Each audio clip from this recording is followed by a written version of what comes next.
Hey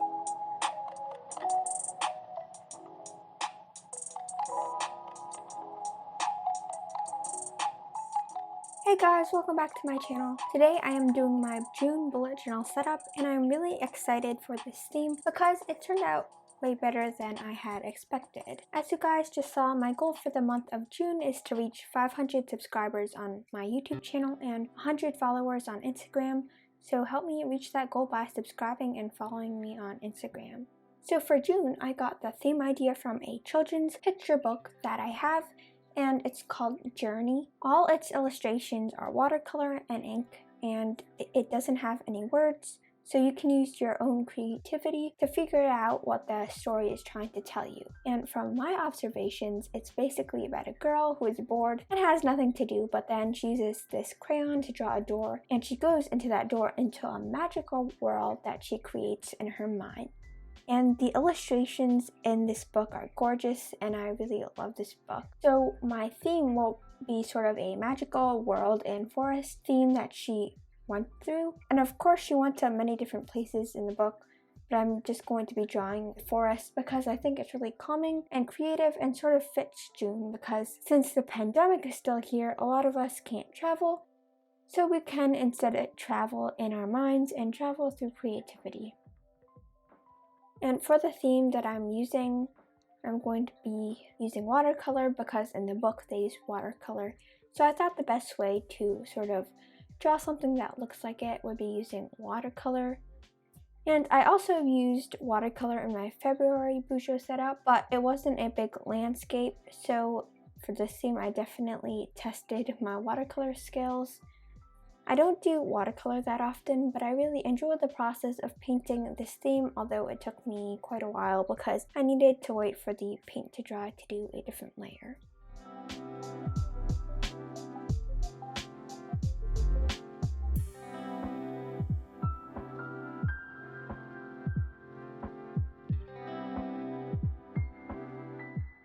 So for this theme, I did a lot of experimenting with different shades of green, and I think that really helped me with my watercolor skills.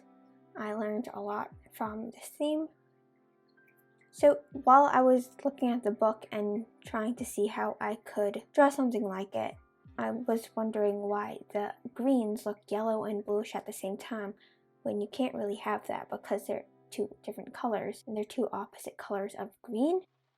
So what I did was I went in with a yellow layer first, and then I sort of went in with another layer while the first layer was still a little wet and put in some blue. So as you can see, the grass and the leaves and the tree bark are all different shades of green, and I really liked it. It looks really beautiful. So the landscape is basically a large tree, and there's sort of a door. And you can see through the door, there's this sort of uninteresting room and it's all gray. But once you enter into this world of creativity, everything is colorful, very calming. There's also some lights hanging from above. And in the spots where I left some blue and some like white spots, those are going to be spaces for lanterns I'm going to draw.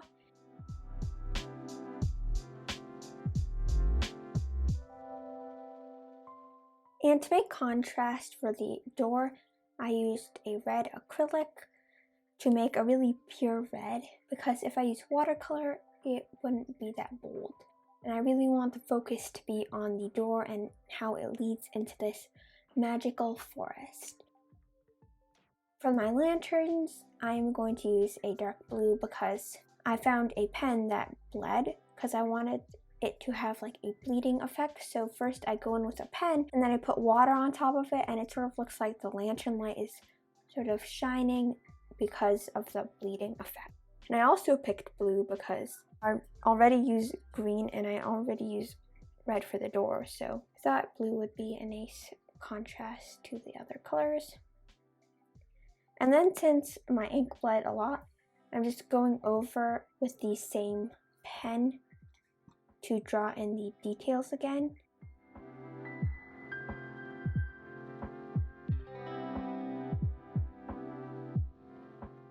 And now I'm going to draw the details on the tree. So I'm just gonna do some patterns on the bark using a very thin Copic Multiliner.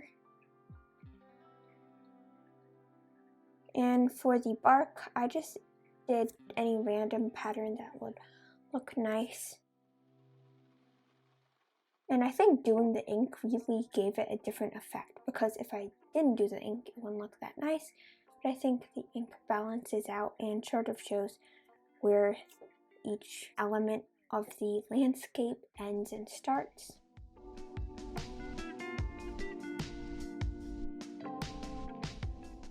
And the entire process for this bullet journal setup for the parts that I'm including in the video took me 4 hours to film.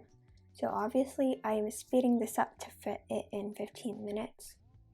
And I am also going to add some complimentary spreads that I'm not going to show in this video, but I will post those on Instagram, so make sure to follow me on Instagram. So now I'm just using my paper cutter to cut off the edges. And I'm still going to do a Dutch door, except I'm not going to do a mini calendar. I'm going to do a super tiny calendar, just so you can have a quick overview, but you can't really write anything in, because I think I want the focus to be on the landscape more than the calendar itself. So I thought just doing a really tiny calendar would look pretty good.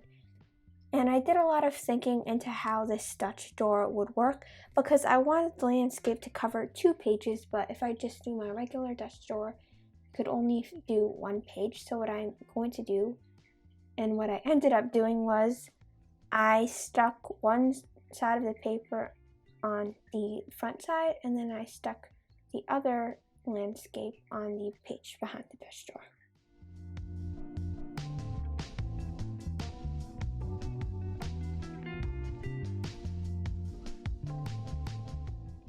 And it took me a little bit to stick it in and position it correctly.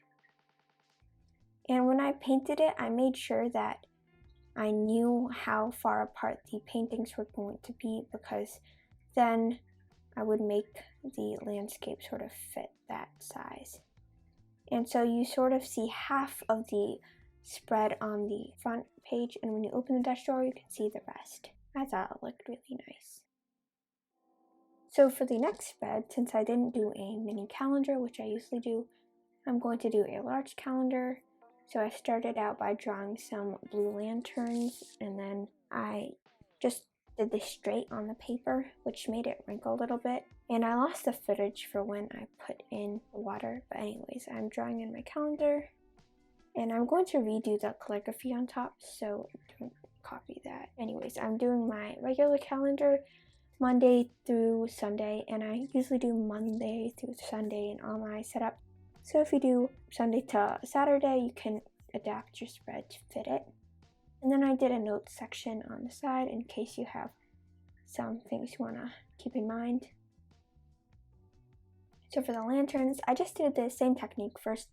I went in, put some water, and then used the ink again. And then for the headings, I'm going to use watercolor again. So I just quickly cut out, or got a piece of watercolor. And this one doesn't have to be as detailed, because we're going to write something on top of it, so it won't matter as much if it looks as good, because it's not going to be the masterpiece. Anyways, for this, I did the ink after, because I thought if I'm going to do ink before and after, I might as well just do everything after. But for the cover page, I recommend doing the ink first, so you can definitely see where the lines are going to go.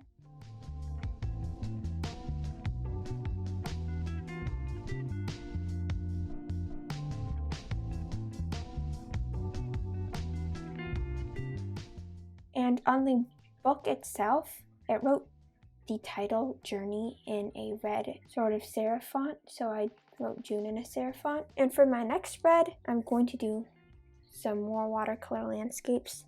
And what I'm going to do is I'm going to put a strip of watercolor on top and a strip of watercolor below. So I'm going to put a sort of river on the bottom and the lights on top. And I'm going to do a habit tracker, which I don't usually do, but I thought maybe I should do it because I haven't done it for a while, and maybe it would be helpful to do it again. And along with the habit tracker, I'm going to do a couple other spreads. And because I love Dutch doors so much, I'm going to do another Dutch door on the habit tracker part. So just adding the details on the bark and some grass.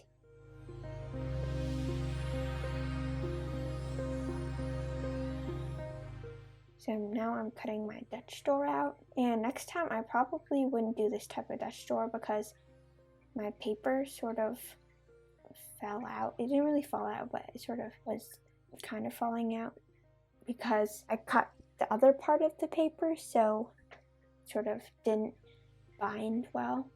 Anyways, I'm gluing in my paintings on the top, and then I'm gluing in my river painting on the bottom.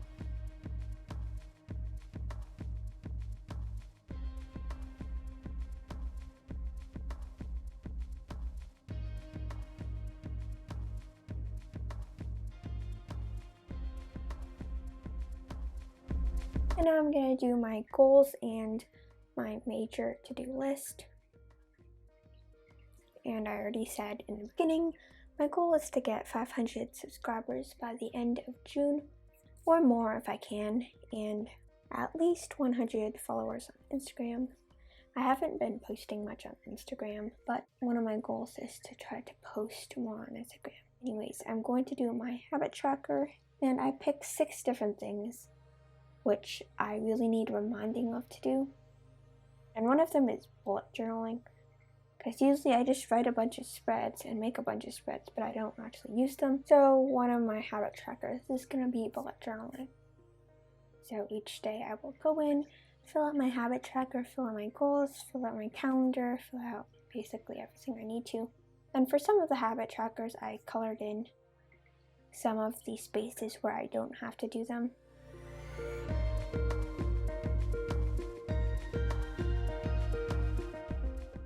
I'm going to write in my goal, 500 and 100. Make sure you support me and help me reach that goal by subscribing and following me.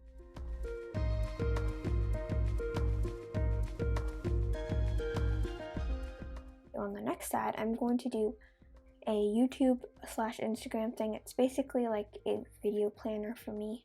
I do have like a yearly video planner where I can see every single video I need to make for the entire year, but I thought to jot down some more ideas, it would be better to do it in the month itself. And obviously not everyone has a YouTube channel or Instagram, so you can use this page for something else, like a mood tracker. I don't do a mood tracker because I don't think it's important for me to do one. It's just something that I don't really prefer to do. Anyways, I also did hours of art so I can see how long I do art for.